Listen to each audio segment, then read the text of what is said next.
The Penn State Hoop Show is back. I'm Thomas Frank Carr, Nate Bauer, senior editor of Blue White Illustrated, here to break down all the things that's going on with the Penn State basketball team, where there's a lot of news to get to today. But the biggest thing for Penn State basketball fans is they got to see something they haven't seen in a long time, Nate. Penn State won on the road. So what's been going on with this team?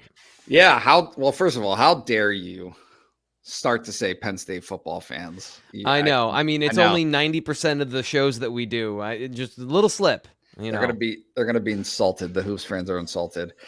So no, this was a Penn State team that was 0-8 in its true road and neutral games prior to last week, and then on Wednesday they went to Piscataway and beat Rutgers for the first time since March 2019.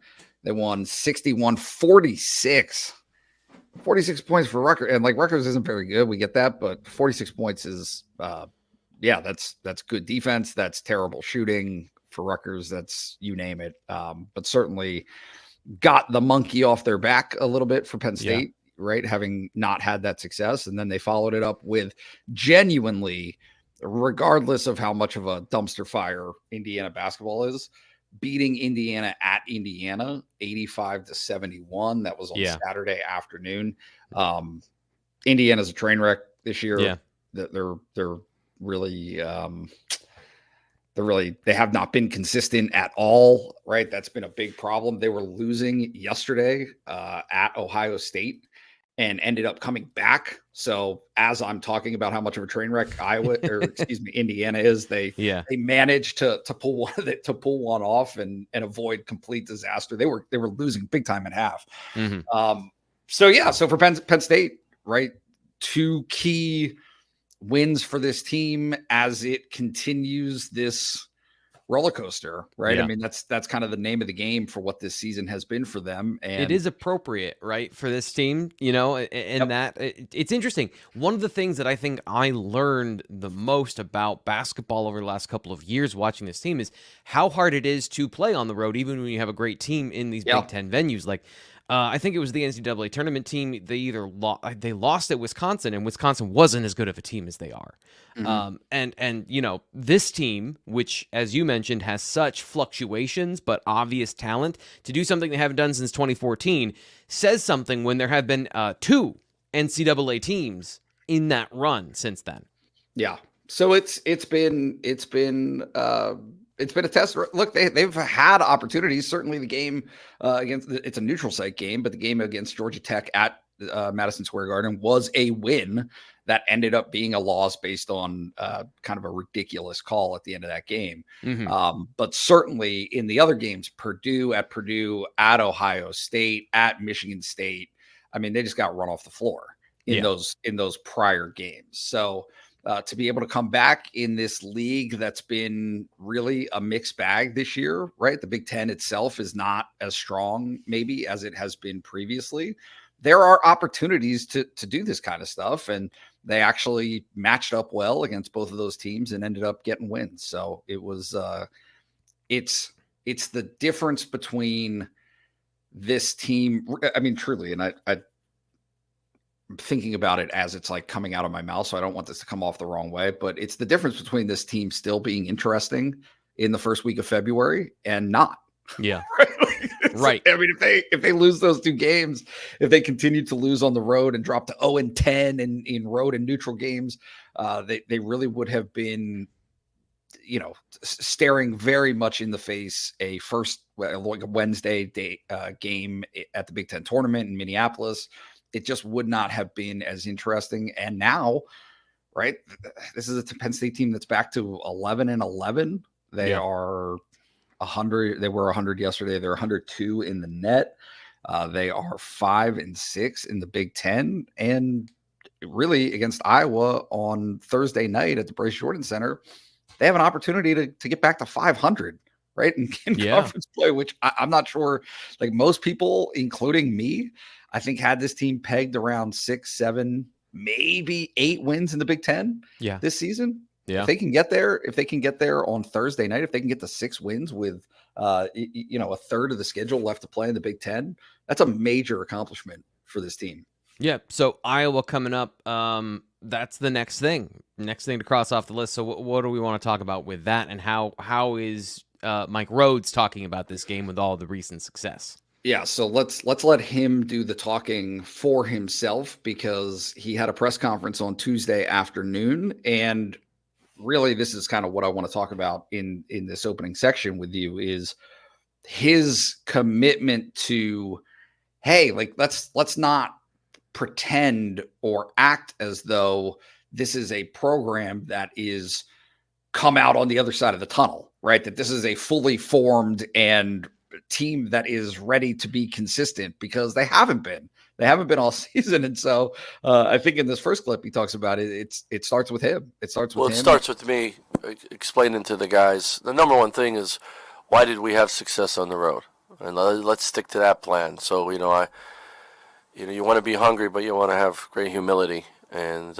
let's go get another one. But you got to appreciate what happened. You got to appreciate how you went about it. Appreciate your teammates and your approach.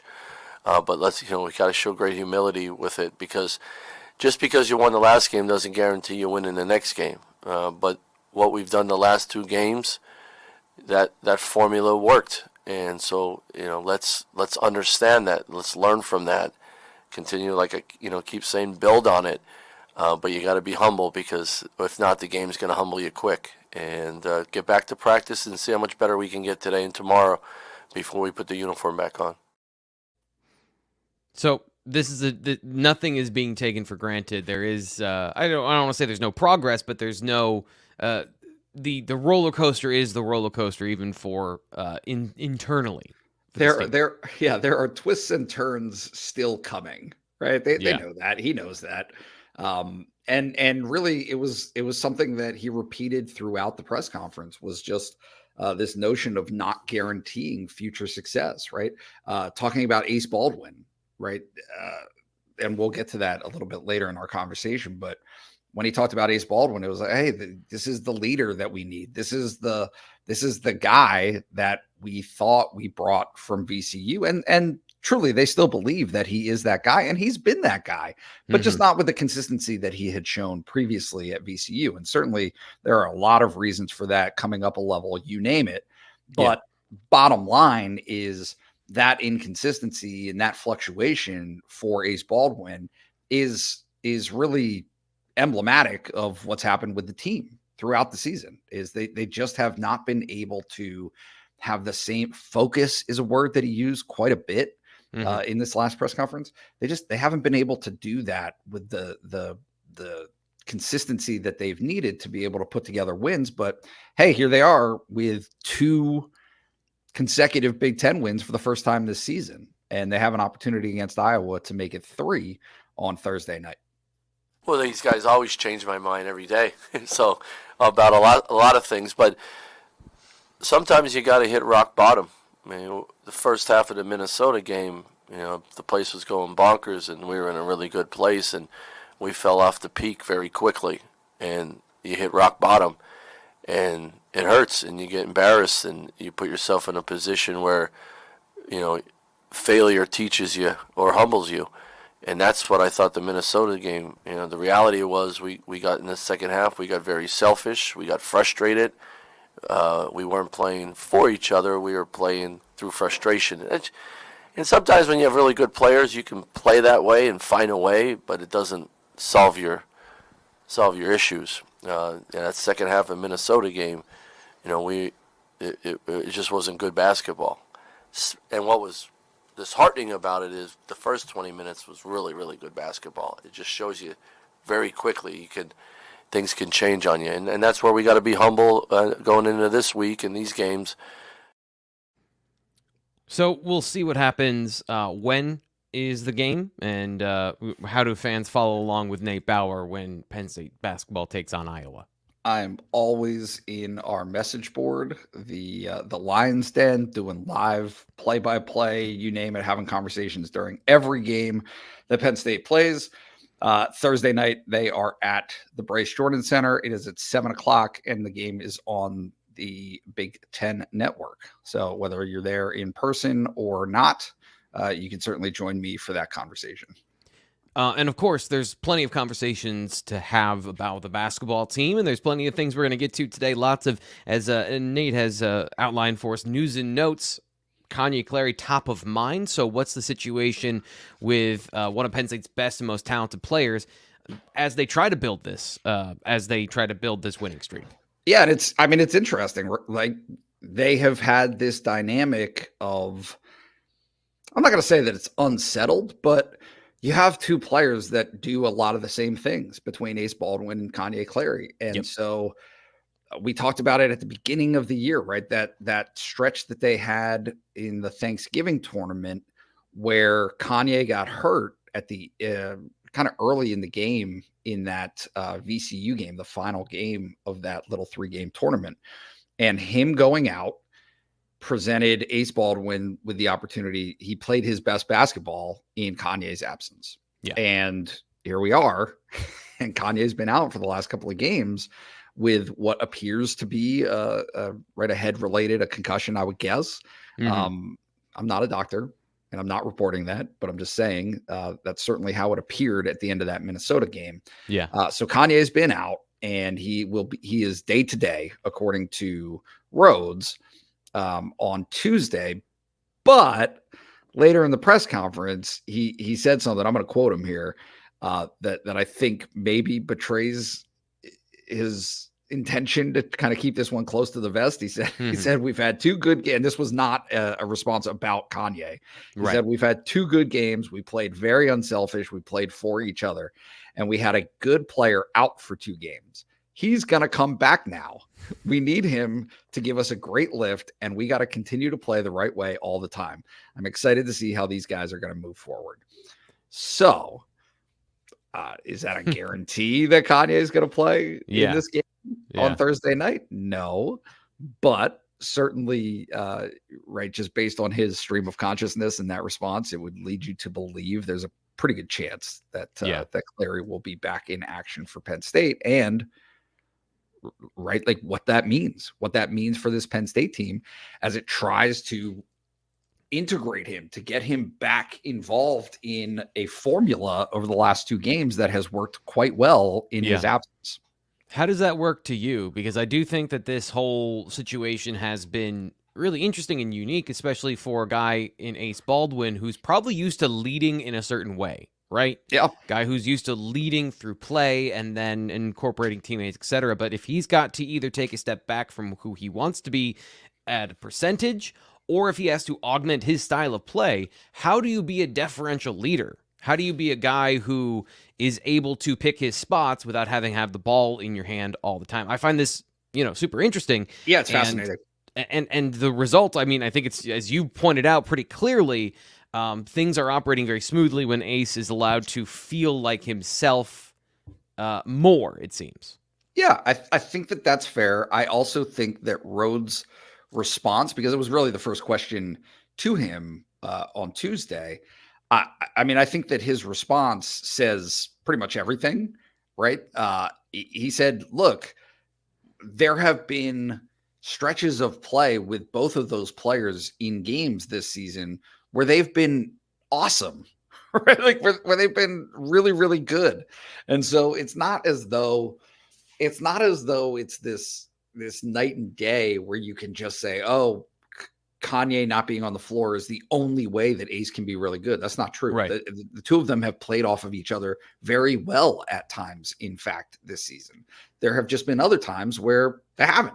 Yeah. Right. Well, it's also, too, a little bit that with both styles of play, it seems at times the ball can get stuck. And that's when Penn State seems to have some of its issues. And if you got 2 players like that who can present those issues, that might cause a compounding effect of just the offense in general with more of that in it than it would without one of those guys out there.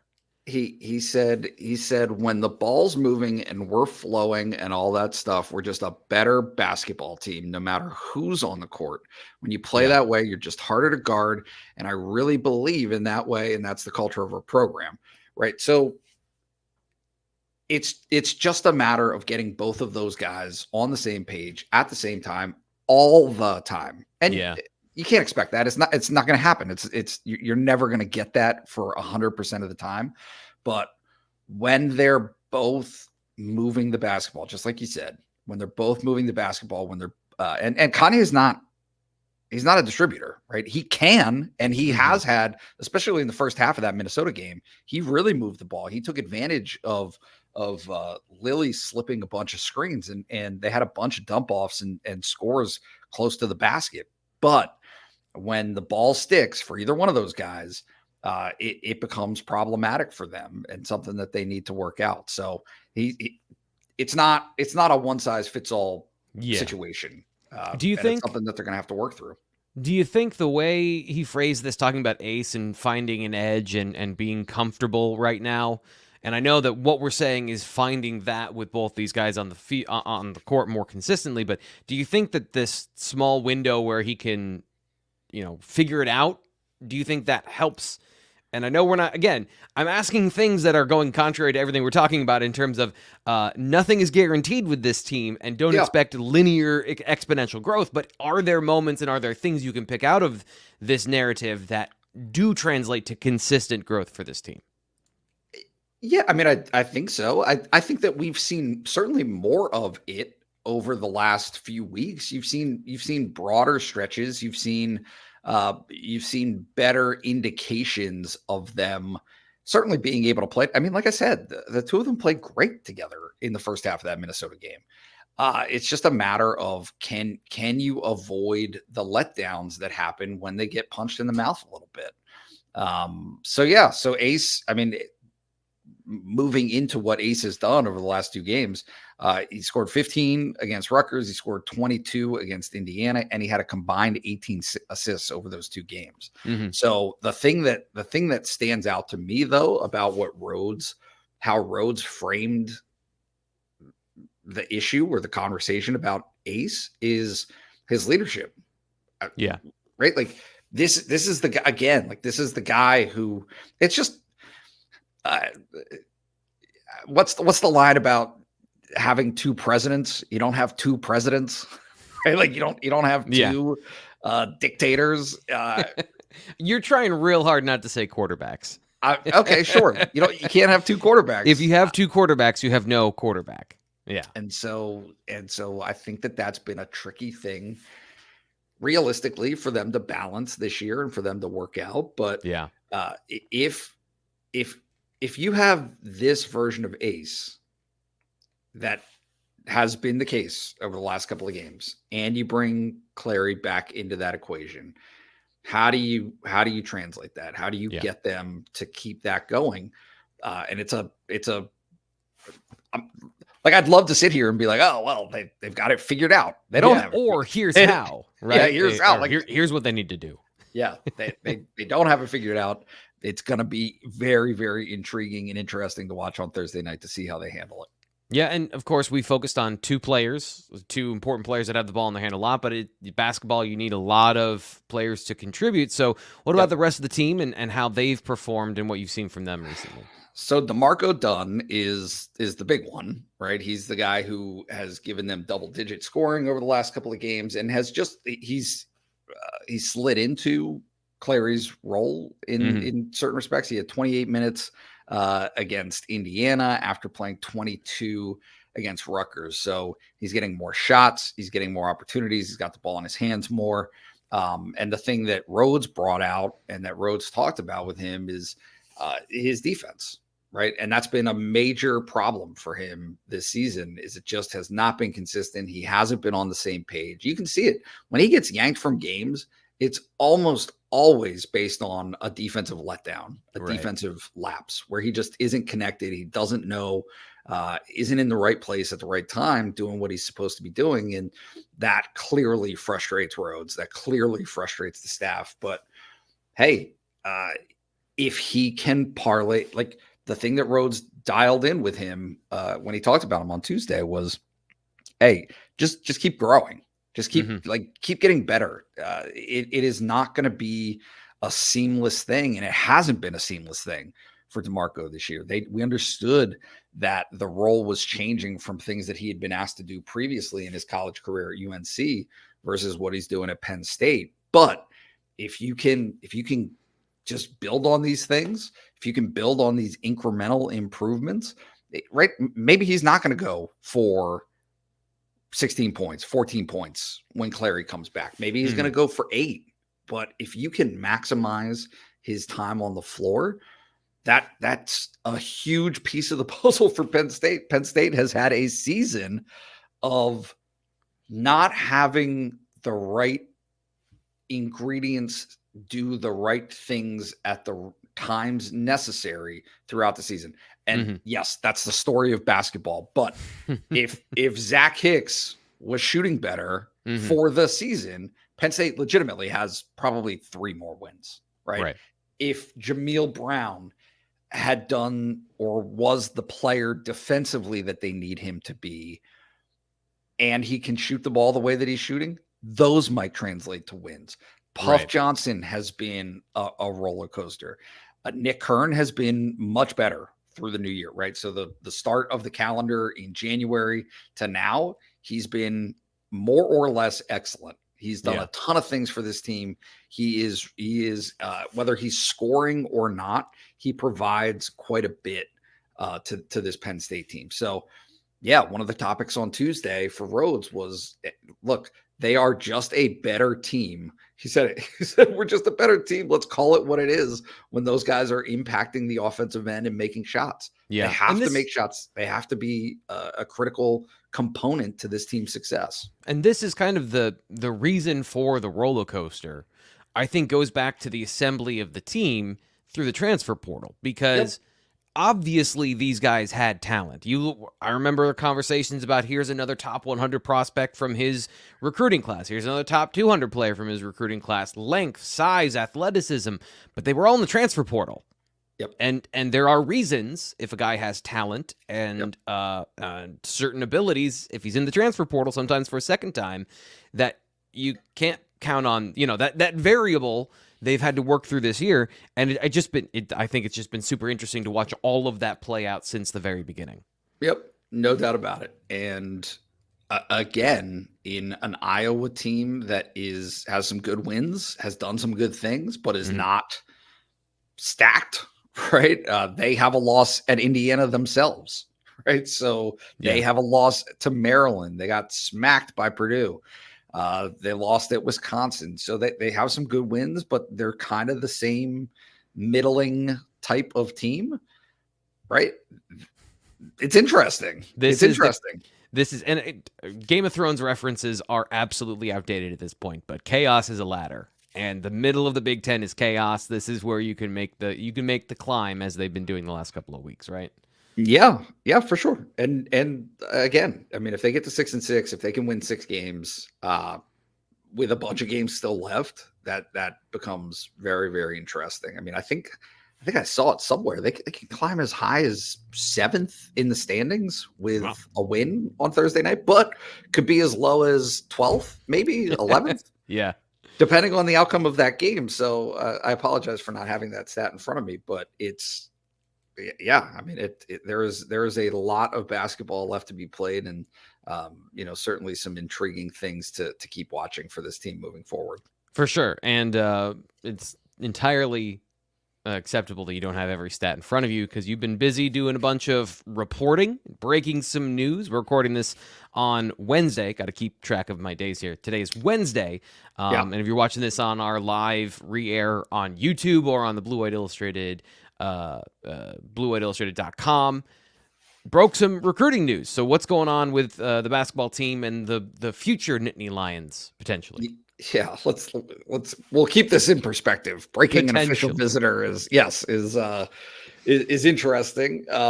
They are hosting, and I apologize, my Dutch is not probably where it should be in terms of linguistics, but Max Picard, Let's do Picard.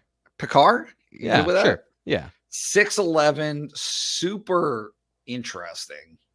Is in for an official visit this week. He will be here for, I believe, the game on Thursday night. I believe he got to Penn State today, Wednesday.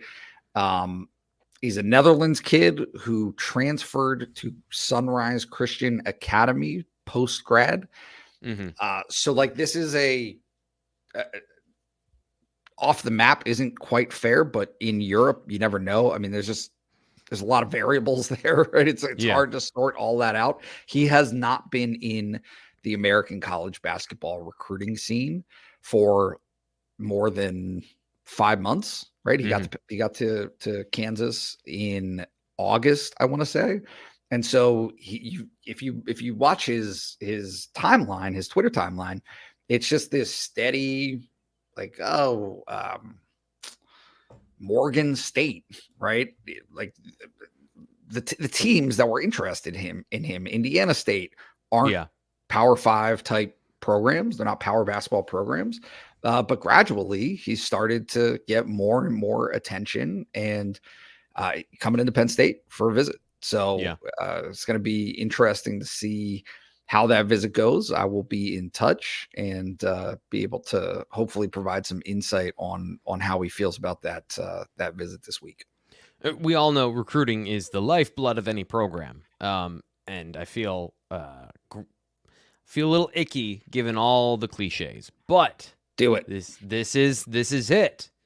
Got Hudson Ward, a commitment that we need to talk about as well. So what can you tell us about Hudson Ward, the latest Nittany Lion for the next class? Yeah, it's true. Since the last time we spoke, they landed Hudson, I believe, on Wednesday last week. He's a 3-star. He's 6'7", and he's from Canada. So if you're sensing a trend here in these conversations about Max and Hudson, Penn State is exploring its other relationships and its other avenues to get players not necessarily inside its traditional recruiting territory. Right. So he is Hudson is number 150 overall. So he's an on 3 150 kid, which is pretty good. He is number 41 among the small forwards. And I have a quote here from Jamie Shaw, who's on 3's national recruiting analyst. He said, it's somewhat difficult to gauge Canadian kids as the level of competition is very low as a whole. He struggled at the start of EYBL play last summer, getting used to the role and speed of the game, but he picked it up as the travel season went on. Borderline 150 kid and a good one to bring in. So, I think if I could stress anything in any conversation that we have about recruiting with Mike Rhoades and the direction of this Penn State basketball program moving forward, it is they are heavily invested in their scouts. So they believe in their scouts. They feel good and confident in identifying talent, whether it's top of mind on the radar or off. It doesn't matter to them. Right. They feel very good about the potential that they see in players. And the caveat to that, and the second very important ingredient to it, is they also are firm believers in developing players. They truly believe, like, a lot of these guys that they're bringing in don't have to contribute right off the bat, but with time, if you give them some time to marinate and get better, they will get better. They're going to become those types of players. And so, between these two players, you're looking at some length, you're looking at some versatility. I mean, and obviously Max hasn't committed or anything, but it's the best offer he has. I think it's important to point out these things, though, in terms of what Mike Rhoades is looking for, what this staff is trying to bring in. And, looking at the guys on the roster, looking at the things they identify: athleticism, versatility, and multidimensional threats. They want guys that can do everything. They're not going to have a big that's just a big and is a rim protector. They would like everyone to be able to run and defend, I imagine. 100%. 100%. And let's also call it what it is. It's buying in from the jump. Mm-hmm. They don't want to be a grab 7 players a year in the transfer portal. And certainly that was the situation that was thrust upon them when they first got to Penn State last spring. Yeah. And the circumstances are what they were. But they would like to be a developmental program. You plug some holes in the transfer portal, that's fine. If you need help immediately, that's fine. But they really would like to become a true developmental program that, as you'll play here in this clip from Rhoades, they the difference between last summer and now is they can show it. They can show a team that's getting better through the course of the season. They can show potential and the style of basketball and how it translates to the Big Ten that before was really just a hope. Right? I mean, you're like, just trust me. It's a mental construct. You're selling something that doesn't exist yet. Yep, but this is how we're going to play, but trust me, like, it's going to work. Well, now you can see that it has. And so I thought that was pretty interesting what Rhoades said on Tuesday about that. The one neat thing right now is people are watching us play, and we have this really cool style of play. And we're not just talking about a cool style of play. People are seeing it happen in the Big Ten. And we get a lot of great feedback that it's a fun way to play. Everybody knows how I am about player development. The player you are when we recruit you is one thing, but the player we want you to be a year from now, 2 years from now, look out. And I think a lot of families and recruits and coaches and trainers are seeing that, and that it's piquing their interest. But so we'll see how all that works out. We will. But first, Thursday, Iowa, 7 p.m., Big Ten Network. Join me on the Lions Den. We'll talk about it there. Always appreciate Nate Bauer being here and doing this and having this show. If you want to help grow Penn State basketball and what we do at BlueWhiteIllustrated.com, especially from this multimedia angle, please follow the show on YouTube, like the video, subscribe to the channel, make sure that what we're doing here, I appreciate everyone who supports all the things we do. And there's a hardcore number of people that are here all the time watching all our content, and thank you so much. But share it with your friends. Let people know that we do the Penn State Basketball Show and that we have all this conversation about not just this, but wrestling, which is coming up 10 a.m. on Friday, that show as well. A lot of great stuff here on the Blue White Illustrated YouTube channel and, of course, at BlueWhiteIllustrated.com. Nate, thank you so much for your time. That'll do it today for the Penn State Hoop Show.